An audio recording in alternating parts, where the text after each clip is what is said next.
Former Governor Nikki Haley, despite being behind in every single poll we've seen in South Carolina, she is vowing to stay in the race no matter what happens on Saturday, no matter what the results of that primary are. Yeah, for more, let's welcome in South Carolina Congresswoman and member of the House Oversight Committee, Nancy Mace. Congressman, good morning to you. Good morning to you as well. Yeah, so a recent Emerson poll shows Trump with a 23-point lead over Nikki Haley at 58% to 35%, as well as undecided voters who showed up for Trump with 61% and Haley with 39%. How do you think the people of South Carolina will vote on Saturday?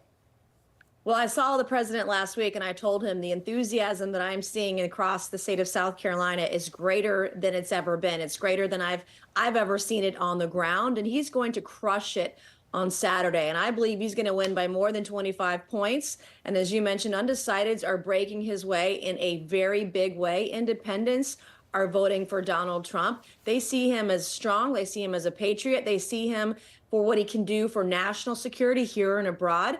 The world was much safer. We were more prosperous, and the border was shut down. We didn't have 8 million people coming across the border when Donald Trump was president. Those things matter. He's battle tested, and he's going to be successful as the next president of the United States. Yeah, the narrative that I keep hearing about Nikki Haley when it comes to her time as governor is that she was a great, really popular two-term governor. But it doesn't seem like that's the case, at least if you look at the polls. Congresswoman, you've been in South Carolina almost your whole life. Do you think she was a good governor when she was in office? Well, I can tell you people like Nikki Haley as governor, but they love Donald Trump. And this is not a governor's race. This is a race to be the leader of the free world, to be the leader of the United States of America.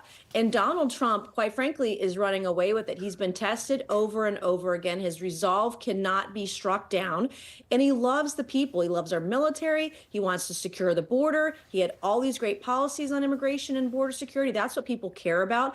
And he's battle tested. They trust him, and they're going to vote for him overwhelmingly. And I feel very good about November later this year, because Donald Trump is going to win every state. And I'm seeing independent-leaning voters. I come from a very purple district.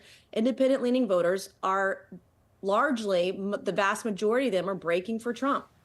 So you'll be facing a tough primary challenge of your own in the coming months. That includes your former chief of staff, Dan Hanlon, as well as attorney Catherine Templeton. So Templeton, as we know, backed by Kevin McCarthy, who you voted to oust from speakership. Are you concerned about your seat?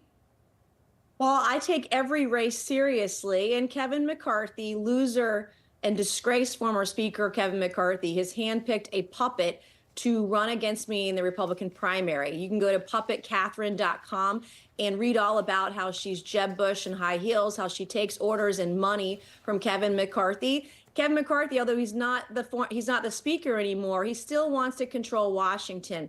And look, if I lose the primary, we lose the general election. That is how bad of a puppet candidate he picked to run against us. And he gave up on the Republican Party. He put our majority at risk because he's a quitter. He quit in December.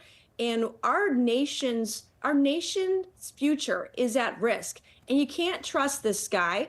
And what he's doing and getting involved in these primaries, particularly ours, is egregious, it's un-American, and we should question whether or not he's a Democrat operative. Congresswoman, I looked at all 8 members of Congress who voted to oust Kevin McCarthy from the speakership. McCarthy is going after you unlike anyone else. Now, he is primarying candidates to go against members of Congress that voted against him. But for whatever reason with you, it seems personal. The attacks are personal. Here's a quote from McCarthy over the weekend. I hope Nancy Mace gets the help she needs. I really do. I just hope she gets the help to straighten out her life. I mean, she's got a lot of challenges. Why do you think the attacks against you are different and so personal?